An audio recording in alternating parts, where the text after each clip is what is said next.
podem sair.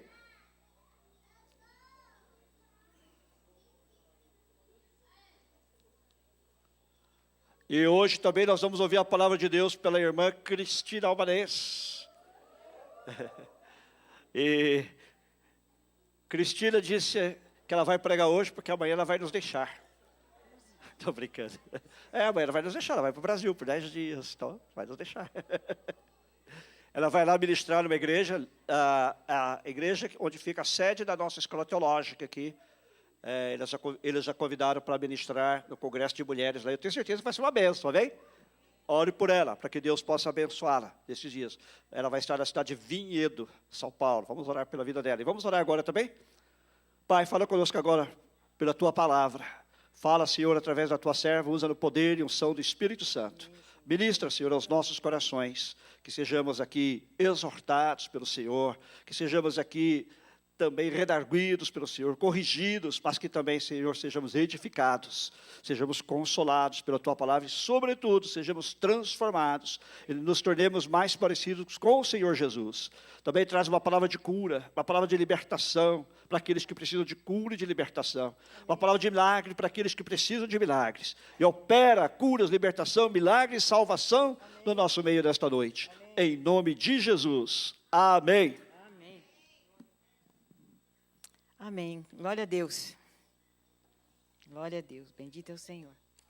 Bom estar de volta aqui e saber que o Senhor é bom, que a misericórdia dele dura para sempre. Tudo que aquele que ele é, ele não esconde, ele faz, ele aparece. Estou feliz de ver a Dani aqui, estava com muita saudade. Já perguntei para a amiga dela se ela está tratando bem dela. Ela está te tratando bem? A sobrinha, a tia está tratando bem? Ótimo.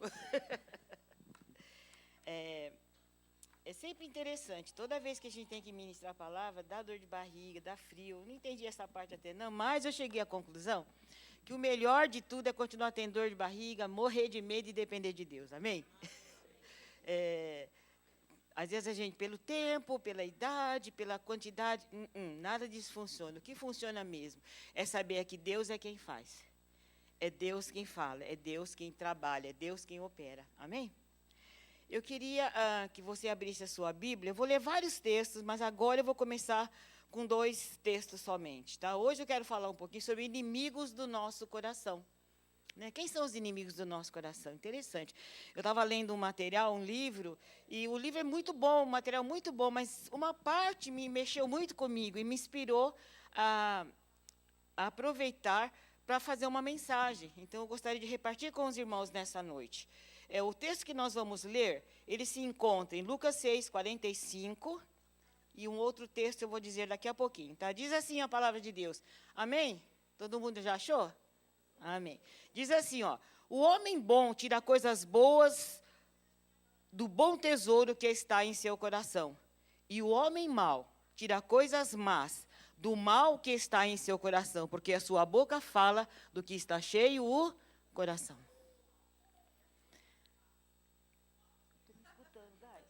Perceberam? Eu acho que eu estou falando lá dentro também.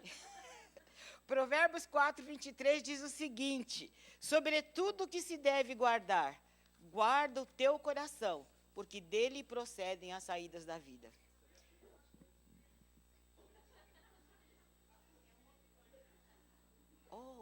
Aí eu entendi agora.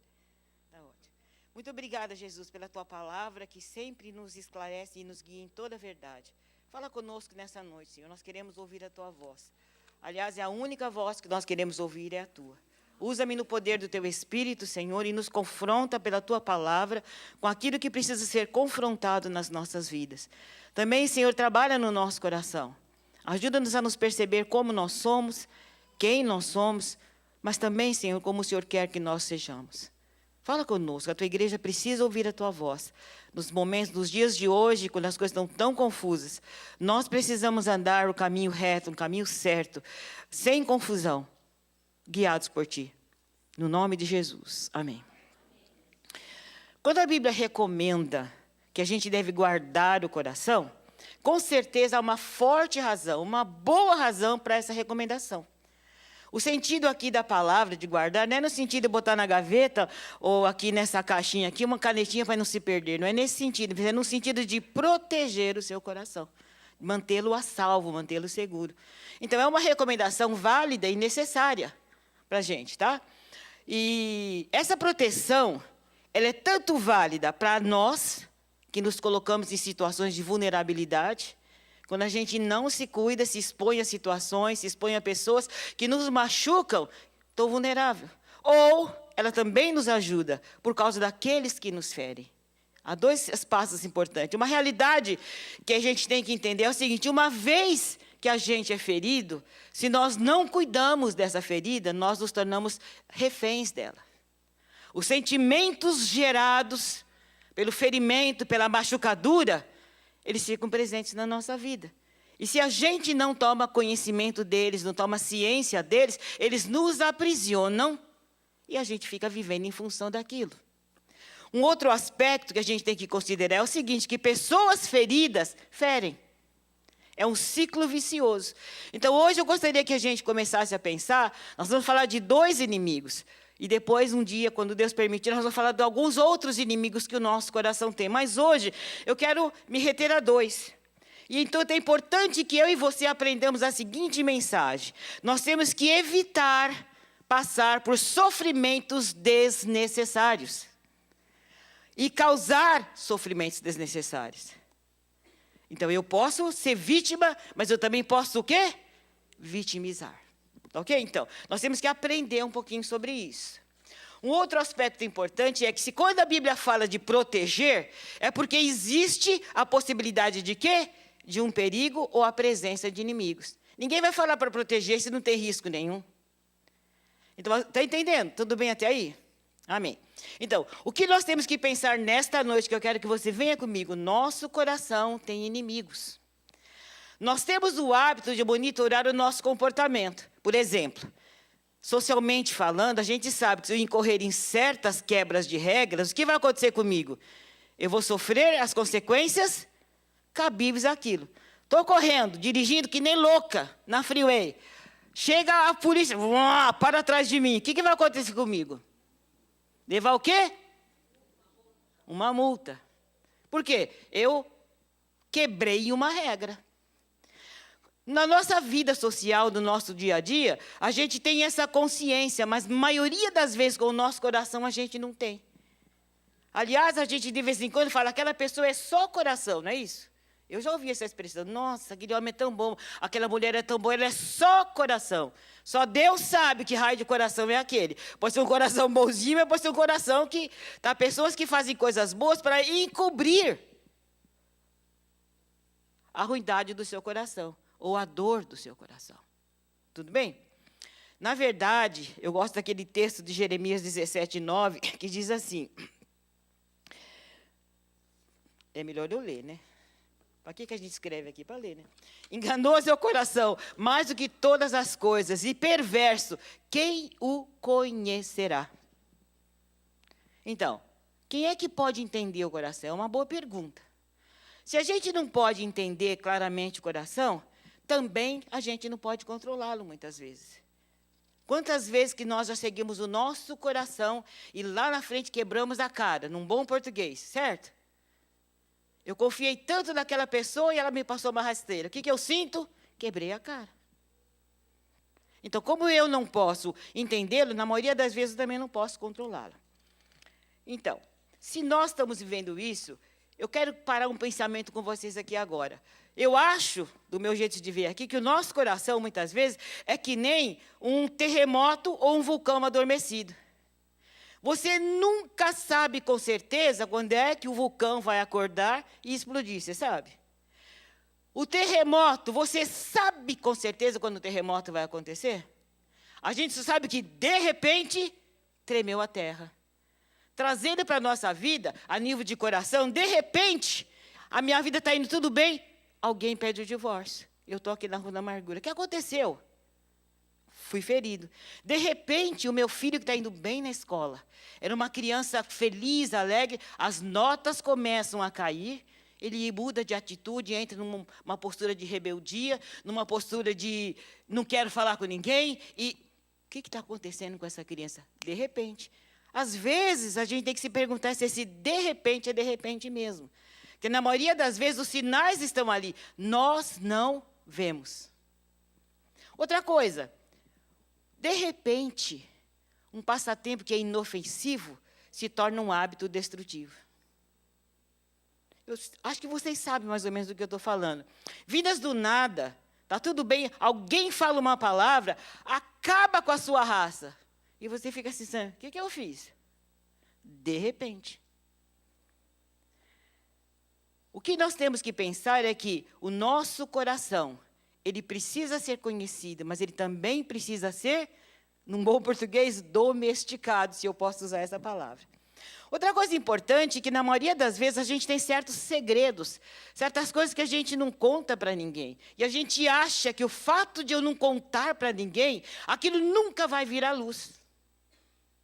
Há certos segredos que, às vezes, a gente guarda no coração, que eles vão vir à tona, porque você não pode controlar o seu coração.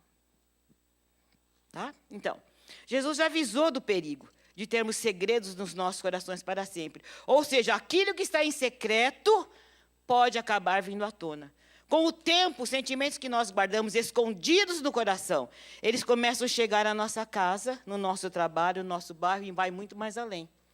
Há coisas que a gente faz em segredo, que a gente acha que está em segredo, mas Deus, pela misericórdia que Ele tem para conosco, Ele permite que aquele segredo mal venha à luz para que haja restauração e haja cura. Deus tem falado muito comigo que às vezes a gente fica tão preso do lado mal das coisas, que a gente não para perceber que aquela revelação daquela situação é Deus dando uma oportunidade para que aquele problema seja resolvido. Eu gostaria que o corpo de Cristo fosse tão saudável, e eu creio que é o propósito de Deus, que nós, como irmãos em Cristo, membros uns dos outros, membros do corpo de Cristo, tivéssemos a liberdade do Senhor e falar, irmã, ora comigo, porque eu estou vivendo uma situação de pecado e eu preciso tirar isso de dentro do meu coração. Irmão, me abraça aqui, porque eu estou a ponto de fazer uma besteira. Mas se você orar comigo, caminhar comigo, Deus pode te usar na minha vida. Isso é saúde no corpo de Cristo. Ou seja, são segredos que estão escondidos, mas que Deus traz à luz. Outra coisa que a gente tem que pensar, que certos segredos escondidos, eles estão na escuridão. E quem gosta da escuridão é o diabo. Deus é luz.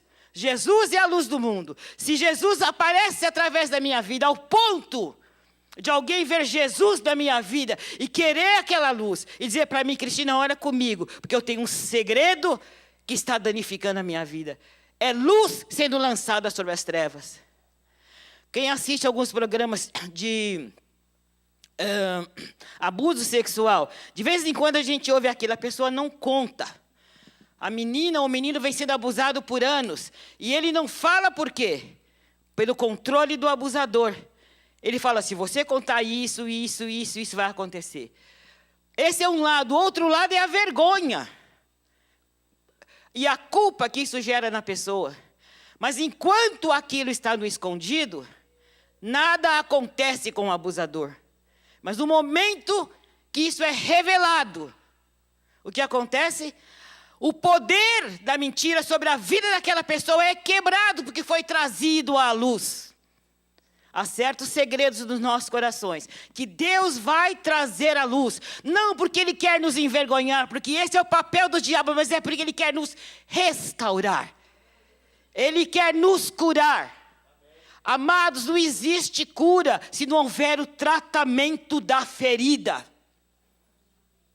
Tem que haver o tratamento da ferida. Tem que haver alguém cutucando lá. Eu não quero ser doutor nunca, porque realmente dá vontade de bater do doutor. Quando ele aperta, quando ele enfia aqueles negocinhos para cavocar, para tirar a sujeira, só quem está passando por aquilo sabe. Se você estiver vivendo um momento desse na sua vida com Deus, deixa Deus cutucar até o final. Porque no momento que Ele extirpar o câncer, você é livre. Você é curado. O interesse de Deus não é passar a mão, alisar a sua ferida. E hoje eu não quero que Ele alise, hoje eu quero que Ele exponha, para que haja cura. Amém? Nós já falamos dos segredos do coração. O que nós temos que ver? Eu quero falar um pouquinho sobre o primeiro inimigo do coração que eu enumerei aqui assim. O primeiro inimigo do coração é a culpa. O que é a culpa? Como é que ela acontece? A culpa é o resultado de ter feito algo que nós consideramos errado. Gera culpa. A mãe instrui o menininho, não mente para a mamãe. É assim? Não faz assim. O menininho faz, aí ele fica cheio de culpa. A menininha fica com os olhos grandes. A mãe que conhece, o pai que conhece bem o filho, fala, tem alguma coisa errada com esse fulano. Essa menina não faz isso, esse menino não faz aquilo. O que está despertando? E a mãe está, porque ela conhece o filho. E se ela é uma boa mãe, é um bom pai, ela vai cutucar, e a verdade vai vir para fora. Quando eu estou culpado, gente, é tão interessante. A gente acha porque é grande, porque é velhinho, que já está não sei que idade. Tudo besteira, porque quando a gente está culpado, a gente começa a ter um comportamento assim. Será que alguém sabe? Quando a gente tem culpa no nosso coração, a gente se sente desconfortável. Eu quero que você entenda uma coisa, irmãos. Alguns de nós vai viver um tempão nesse desconforto. Outros, Deus vai ter misericórdia e vai começar a tratar. Vai começar a tratar hoje, ontem na reunião das mulheres, domingo passado na pregação do pastor, e todo dia até que você acorde e fale, epa, Deus está falando comigo. E outra vez eu vou repetir aqui, quando Deus trata conosco, que Deus expõe um pecado, Deus expõe um problema, Deus expõe uma situação de culpa, Deus não tem o interesse de te envergonhar, é de restaurar. Amém? Creia na fidelidade do Deus a quem você serve. Creia nessa fidelidade. Não precisa acreditar nas minhas palavras. Prove a Deus. Deus é fiel. Deus te ama. E se Deus estiver confrontando a sua culpa nessa noite, é porque Ele te ama e Ele quer te livrar dessa culpa. Tire esse inimigo da sua vida. A mensagem de um coração carregado de culpa é, eu devo. Estou com culpa no cartório. Vou dar uma ilustração para vocês. Pense num homem que fugiu com uma outra mulher, que não era sua esposa. Abandonou a família. Naquele momento que ele fez isso, ele não parou para pensar nas consequências. Ele não parou para pensar que ele acabou roubando alguma coisa dos membros da sua família. Por exemplo, do ponto de vista da esposa, ele privou-a do seu futuro, da sua segurança, da sua reputação, segurança financeira, da sua reputação como esposa. Do ponto de vista dos seus filhos, esse homem roubou o Natal deles em família. As tradições de família, a segurança emocional e financeira, os jantares em famílias e muitas outras coisas que você pode enumerar na sua mente. Do ponto de vista do homem, ele nem parou para pensar naquele momento o que o seu ato provocou. No princípio, ele falou assim, opa, ganhei a felicidade que eu tanto queria. Até que a filhinha fala, papai, você não ama mais a mamãe? E aí a culpa começa a bater nas costas. Sabe como é que é, né? Adulto, grown up tem um jeitinho de resolver o problema, não é assim que fala? Nós adultos temos um jeito de tratar com a situação que criança não entende. Irmão, pelo amor de Deus, se um dia você entrar nessa situação, não use essa frase. Esse trem é ruim, é estragado. Porque a gente pega a criança e pensa que a criança não sabe. Ela pode não saber expressar, mas ela tem um sentimento dentro dela. E você está construindo dentro dela uma imagem completamente distorcida quando a gente fala isso. Porque tem criança que não quer nem crescer. Pô, se o pai eu crescer, ficar desse jeito, não quero. Síndrome do Peter Pan. Bom, esse é um lado. Aí o filhinho fala, pai, vai ter jogo, você não vai assistir. Hoje eu não posso, estou com muito trabalho. O que está acontecendo? Está gerando culpa. Para evitar o sentimento de culpa, ele arruma uma série de razões. Bom, agora o que acontece com ele? Ele se sente culpado, o pai está em dívida. Pagar essa dívida será o mínimo que ele pode fazer para aliviar o coração cheio do peso da culpa. Como esse homem, essa ilustração que eu usei, muitas pessoas estão nessa situação. E na tentativa de buscar alívio para a sua culpa, elas trabalham muito, servem, doam, vêm para a igreja, canta no louvor, prega aqui no púlpito, dá dinheiro para a igreja, faz um monte de coisa, com a tentativa de amenizar o remorso no seu coração. Vou dar uma notícia bem ruim para você. A sua dívida, a sua culpa não vai ser redimida desse jeito. Essa não é a forma de redimir a culpa. A dívida a culpa é uma dívida. E como tal, ela deve ser paga ou anulada para que um coração culpado se torne mais leve. Ou seja, eu tenho que confrontar, olhar de frente, chamar pelo nome e lidar com a situação. Como é que você pode derrotar a culpa se você estiver vivendo esse momento? Confessando, expondo, trazendo à luz. A palavra de Deus fala assim: se confessarmos os nossos pecados, Ele é fiel e justo para perdoar os pecados e nos purificar de toda injustiça. Não tem outro jeito, ela tem que ser exposta. A confissão tem o poder de quebrar o ciclo do pecado. Quanto mais eu escondo, mais presa ao meu pecado eu estou. Mas, pastora, eu tenho vergonha. Irmão, deixa eu dar uma dica para você. A vergonha maior maior, sabe qual vai ser? Você ir parar no inferno. Porque confessar o seu pecado, se arrepender, dar meia volta e começar a andar o caminho contrário, na direção de Deus, vai salvar a sua vida. Vai te livrar das garras de Satanás, porque esse é o interesse dele. Por que há nas igrejas, em vários lugares do mundo, pessoas que vivem uma vida raquítica se arrastando? Porque não confrontam situações de fraqueza dos seus corações e da sua vida. Tem que ser confrontado. Tem que haver cura, tem que haver restauração. Aleluia, bendito é o nome do Senhor. A confissão é que nem tomar remédio. Você vai no médico, ele constata que você tem um problema, te dá lá o jeito de tomar o remédio. Se você segue direitinho do jeito que o médico falou, provavelmente você vai ser curado. A confissão é a mesma coisa. Siga a orientação da palavra de Deus e do Espírito Santo te convencendo. Você tem culpa da sua vida, confessa e abandona. E eu vou caminhar com você nesse caminho.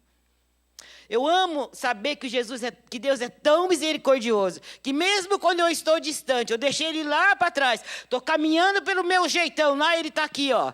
Quando é que essa mulher vai voltar? Eu ainda estou te esperando. E essa é a tua palavra de Deus para você nessa noite. Quando é que você vai voltar? Ele ainda está te esperando. Glória a Deus, bendito é o nome do Senhor. Outra coisa importante, em geral, a pessoa que é culpada, que não confronta o seu problema, ela reincide no problema. Não tomou remédio, a gripe volta. Não fez o repouso, não repôs as energias, o gás acaba. Não é isso?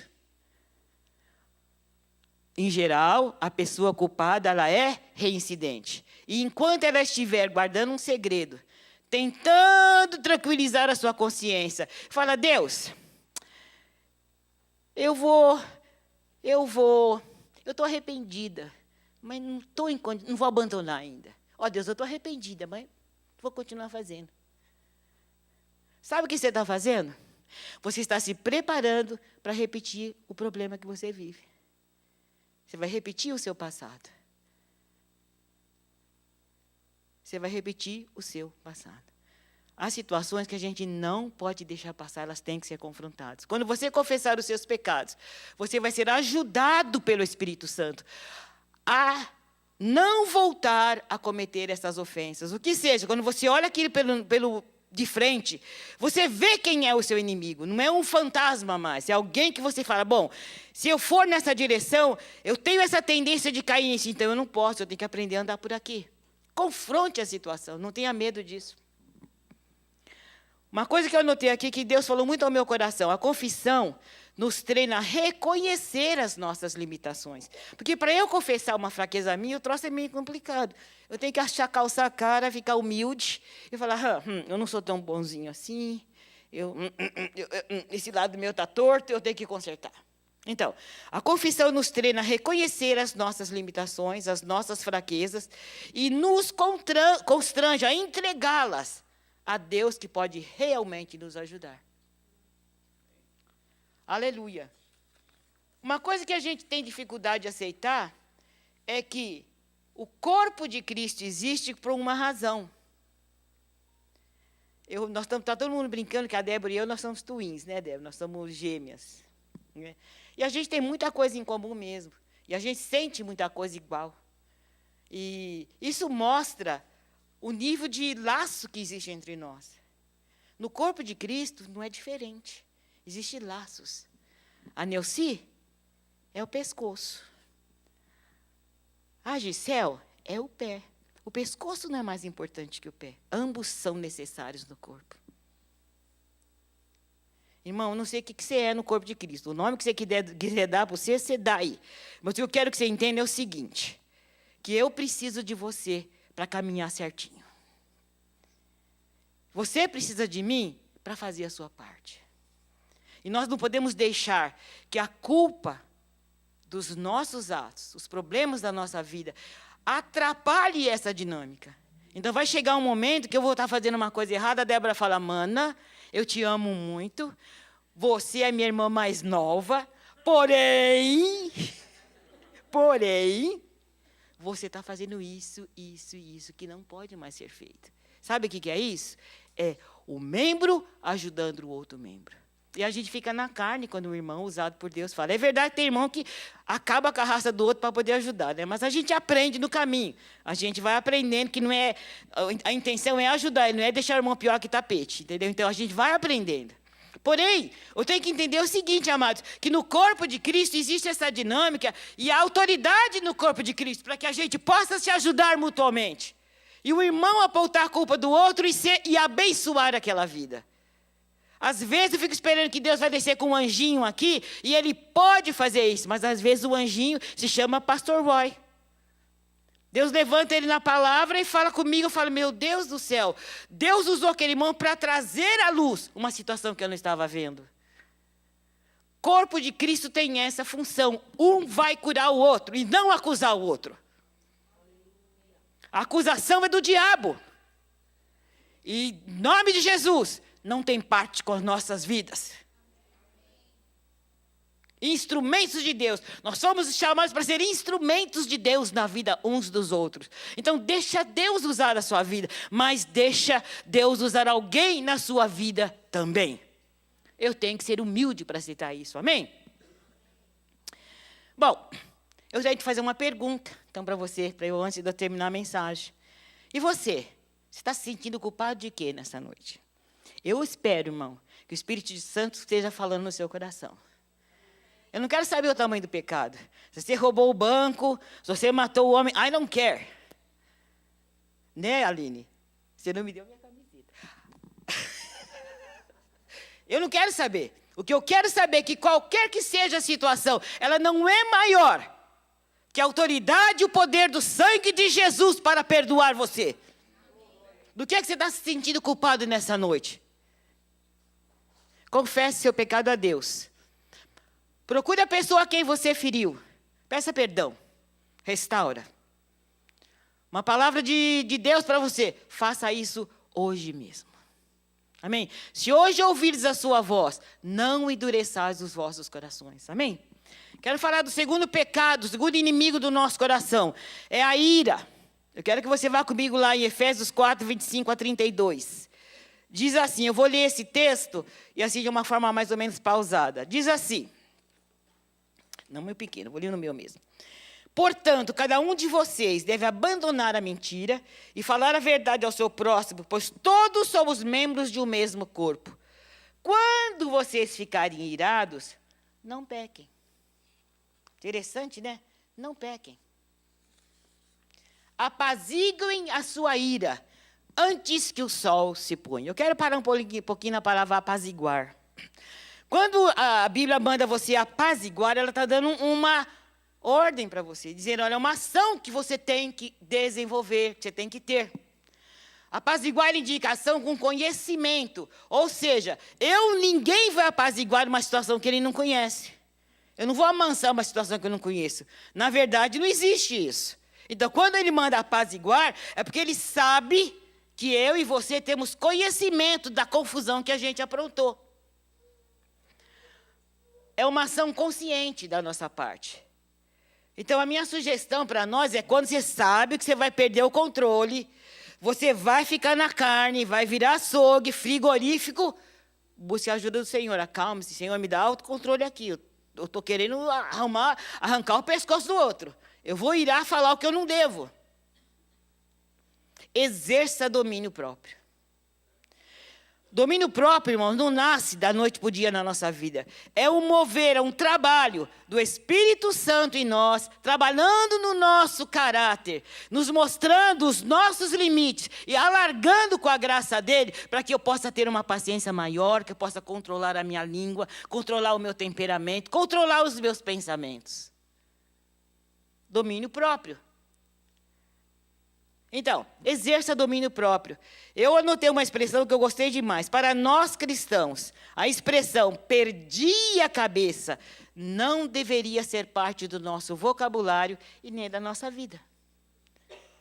Quando você vai conversar com a pessoa, pastor, eu perdi a cabeça. Eu falei, gente, mas eu estou vendo a cabeça dela em cima do tronco dela. Como é que perdeu a cabeça?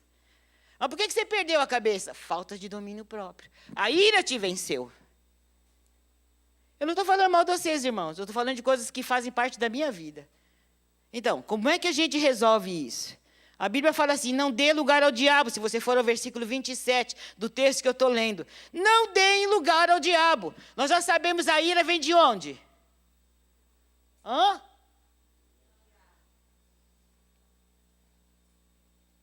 Não estou falando aquela ira que é indignação contra a injustiça. Estou falando aquela ira que assassina mesmo, que acaba, que fala e machuca as pessoas. Então, não deem lugar ao diabo. Vamos ao versículo 28. Eu li só uma parte do 27. Nenhuma palavra torpe saia da boca de vocês, mas apenas a que for útil para edificar os outros, conforme a necessidade, para que conceda graça aos que a ouvem. Quero parar um pouquinho aqui. Quando eu dou lugar à ira, o diabo vai tomar conta de mim. Eu vou falar cada coisa que é irrepetível. Existe essa palavra. Não se pode repetir. Eu fico bem escandalizado. Eu confesso para você que já deveria estar, mas eu não fico. Quando eu vejo crente falando palavrão, aquelas palavras sujas, aquelas coisas, palavras maliciosas, eu fico apavorada. Não deixe, irmão, palavra maliciosa, palavra que não constrói. Então, quando eu estou envolvido pela ira, que eu não controlo isso, eu também não controlo o que eu falo. Eu falo demais. Falo que não deve, não pense, depois fica com os olhos grandes. Ih, será que eu machuquei? Você sabe que machucou. Volta para trás, junta a cara, põe tudo de volta e fala, irmão, me perdoa. Falei o que não devia lá atrás. Falei besteira. Você lembra que a gente falou na primeira parte da mensagem? Tudo que tiver encoberto não vai te ajudar. Você pecou, o Espírito Santo deu convicção, volta para trás e fala, irmão, me perdoa. Amor, me perdoa. Fulaninho, me perdoa. Deus me perdoa. Acerta a situação e bola para frente. Também quando você tiver esse senso de acerto consigo mesmo, não fica remoendo a coisa. Meu Deus do céu, por que eu fiz isso? Eu não deveria fazer, não deveria mesmo, e fez. Mas uma vez que já aceitou, já pediu perdão, já reconciliou, bola para frente. Cresce, aprende com aquela situação, porque lá na frente, essa lição daqui vai te ajudar ou a não cair ou a cair menos lá na frente.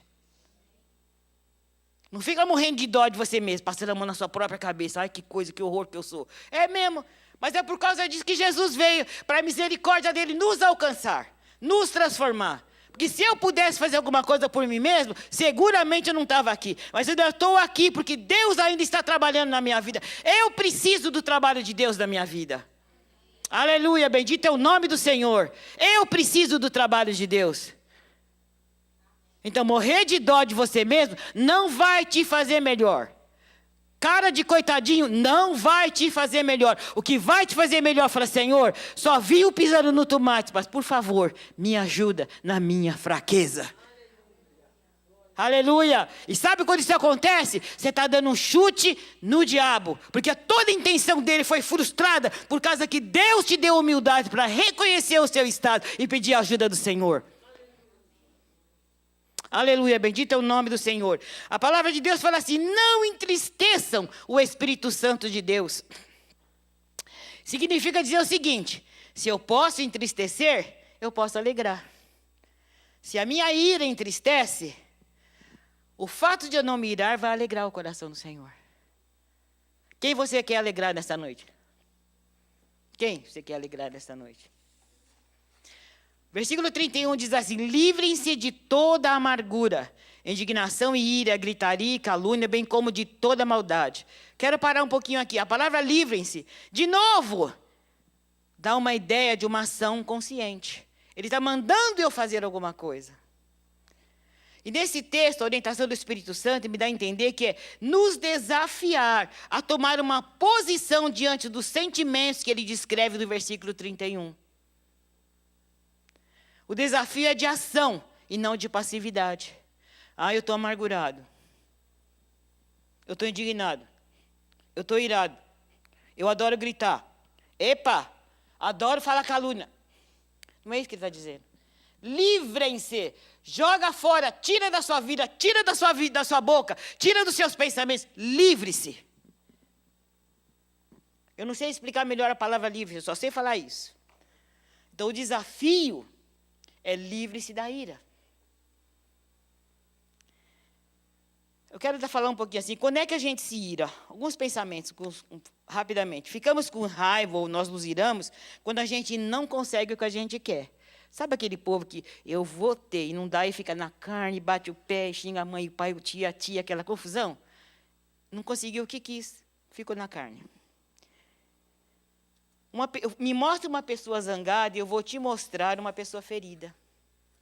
Possivelmente, atrás daquela ira, aquela cara feia, aquele mau humor, aquela com a vida, tem uma pessoa machucada lá atrás. Eu garanto que ela está ferida por algo que lhe foi roubado. Geralmente a gente rouba alguém. Alguém deve a ela alguma coisa. Todos nós, ou alguém cuja raiva poderia ser verbalizada da seguinte forma. Um exemplo que eu quero dar. Quando você mexe com essa pessoa tão encardida, tão brava, ela vai falar assim, olha, uma das razões, você estragou a minha reputação. Emprestei dinheiro para você, você não pagou, e agora estou com o nome sujo, minha reputação foi para o brejo. Você roubou a minha família. Você levou os melhores anos da minha vida. Irmãos, às vezes eu já atendi, eu tenho uma amiga que fala muito isso. Eu não estou com raiva dele, não quero saber mais dele. Ele roubou os melhores anos da minha vida. Eu pensei comigo, mas escuta aqui, minha filha. Ou você casou com ele com um trabuco nas costas, ou casou porque você que queria. Há escolhas que a gente faz, mas a dor, ela vai traduzir dessa forma. Você roubou meu casamento, você roubou a minha adolescência. Pega um adolescente abusado e judiado, que teve que viver fora do tempo dele. Quando ele consegue verbalizar, a minha adolescência foi roubada. Você roubou a minha pureza. São dores que a pessoa está colocando para fora.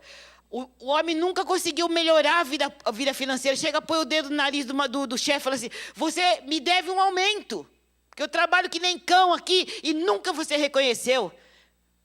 Me deve um aumento. Você me deve uma segunda chance. Essa linguagem é uma linguagem de dívida.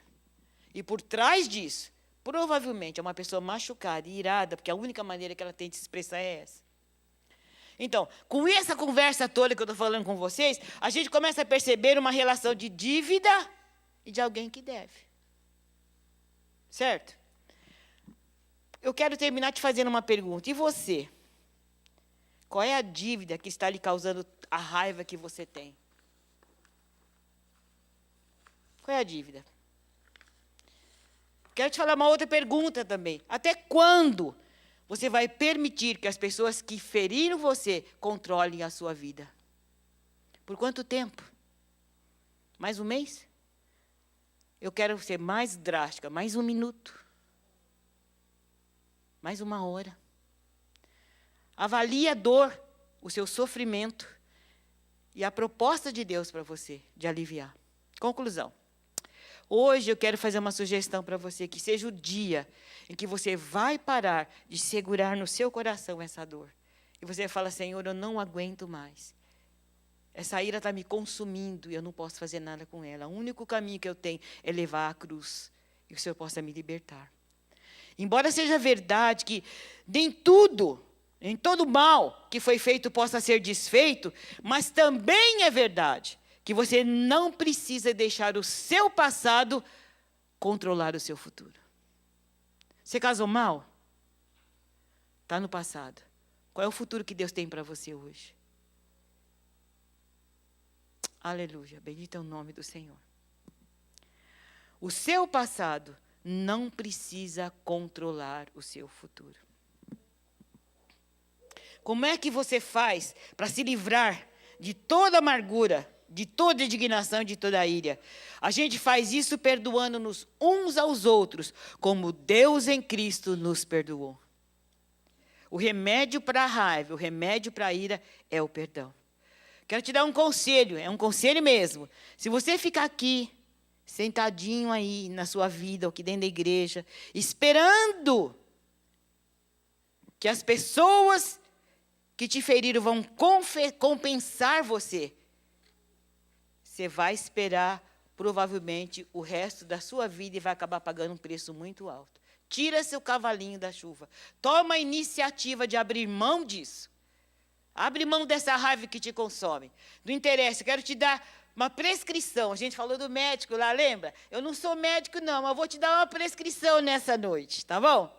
4 ações, algumas ações, melhor dizer, que você pode ter, que vão te ajudar. Primeiro, identifique a pessoa de quem você está com raiva. De quem você está com raiva? De você mesmo? Do marido, do tio, da tia, do avô que já morreu? Não sei. De quem que você está com raiva? Identifica essa pessoa. O que é que ela te deve? O que ela está te devendo? Haja em cima disso. Cancele essa dívida. Querido irmão e querida irmã, algumas dívidas elas nunca vão poder ser pagas, elas têm que ser canceladas. E o ato de cancelar é teu. É meu. Cancele a dívida. Fala, quer saber? Não me deve mais nada. Passa a mão no papelzinho, rasga, joga no lixo. Morreu. Amém? Permita, não deixe que a ira se acumular novamente. Porque essa foi embora. Mas se o Espírito Santo não entrar com graça, o buraco está aberto. E vai nascer outra razão de ira. Então, permita que a graça redentora de Jesus te renove todo o tempo. Aleluia, permita. Seja cheio do Espírito Santo. Saiu, vem o Espírito Santo, me enche. Tirou a dor, tirou a raiva, tirou a culpa. Espírito Santo, me enche. Me enche de graça, me enche de amor. Me dá a capacidade de amar além do que eu posso amar. Porque se depender da minha capacidade, eu vou dar um murro no meio do nariz dele. Mas por causa da tua graça, por causa da presença do Espírito Santo, eu vou agir em amor. Amém? A decisão é sua. Eu não posso decidir por você. E aí? Como é que você monitora o seu coração? Como é que você lida com a culpa e com a ira? Como é que você lida com isso? Quero ler um texto da Bíblia que diz assim: Filho meu, atenta para as minhas palavras e as minhas razões inclina o teu ouvido. Não as deixe apartar-se dos teus olhos. Guarda-as no meio do teu coração, porque são vida para os que a acham e saúde para o seu corpo. E sobre tudo o que se deve guardar, guarda o teu coração, porque dele procedem as saídas da vida. Você quer ficar livre da culpa, da ira? Quer ter vitória nessa área? Guarda o teu coração. E a única maneira de guardar o teu coração, e ele não está mandando a Débora guardar o meu coração, a Dona Maria guardar, não é sou eu quem tem que guardar o meu coração. Guarda o teu coração. O que você faz? Isso, esconde a palavra de Deus lá. Examina essa palavra. Mais do que isso, vive esta palavra. Peça ao Espírito Santo que aplique ela na sua vida e ela se transforme em ações no seu dia a dia, no seu caminhar. Deixa a graça de Deus sair. Deixa o Espírito Santo trabalhar dentro de você. E à medida que você anda, aquilo que Deus fez dentro vai aparecer fora. Aleluia, bendito é o nome do Senhor. É assim que Deus intervém. Deus faz aquilo que eu e você não podemos fazer, mas a nossa parte nós temos que fazer. A nossa parte é ter coragem e humildade. A parte de Deus é suprir a graça. Outra nossa parte é reconhecer o estado do nosso coração. Eu quero que você pense seriamente, como se o seu coração fosse um vaso de uma flor muito formosa.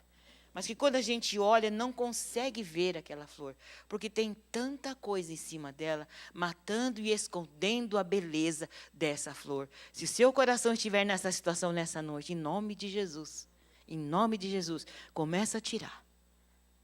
Isso não faz parte da minha vida, isso não faz parte. E deixa, aleluia, glória a Deus, deixa o Espírito Santo trazer para fora a beleza do coração que Ele está colocando na sua vida. Amém? Eu quero orar com vocês. Débora, você pode cantar de novo? Alvo mais que neve.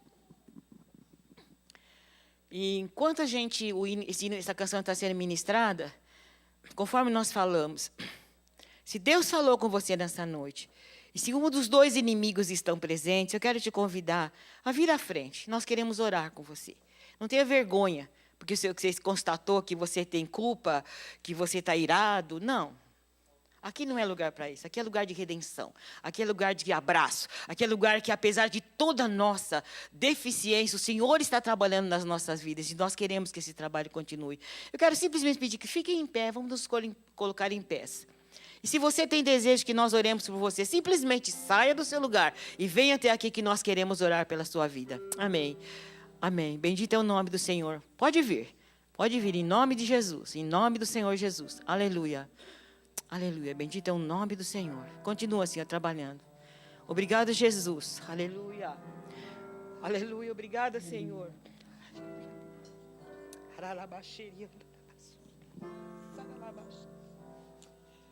Obrigado, Senhor, porque nessa noite, situações, Senhor, de ira e de culpa, Senhor, estão sendo expostas na cruz do Calvário nessa noite. Continua, Senhor, o mover do Teu Espírito em nós. Eu quero uma igreja limpa, uma igreja pura, uma igreja restaurada. E é por isso que nós estamos aqui nessa noite, Senhor, porque nós queremos isso. Cada um dos Teus filhos nessa noite, Senhor. Aleluia.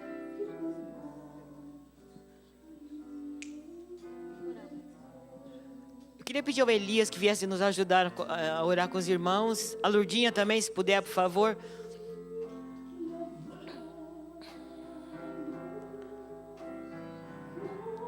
Aleluia. O sangue de Jesus, aleluia, vai passando e lavando agora. Ó Deus, no poder do nome de Jesus, eu quero orar pela tua filha nessa noite. Eu não sei, Senhor, o que é que tem incomodado dela, mas eu sei que tu sabes, eu impressiono ela. Mas nessa noite, quando ela vem ao altar, eu sei que ela está entregando, Senhor, sem Deus, eu não posso mais viver dessa forma. Portanto, no nome de Jesus, eu peço que o teu Espírito ministre sobre ela.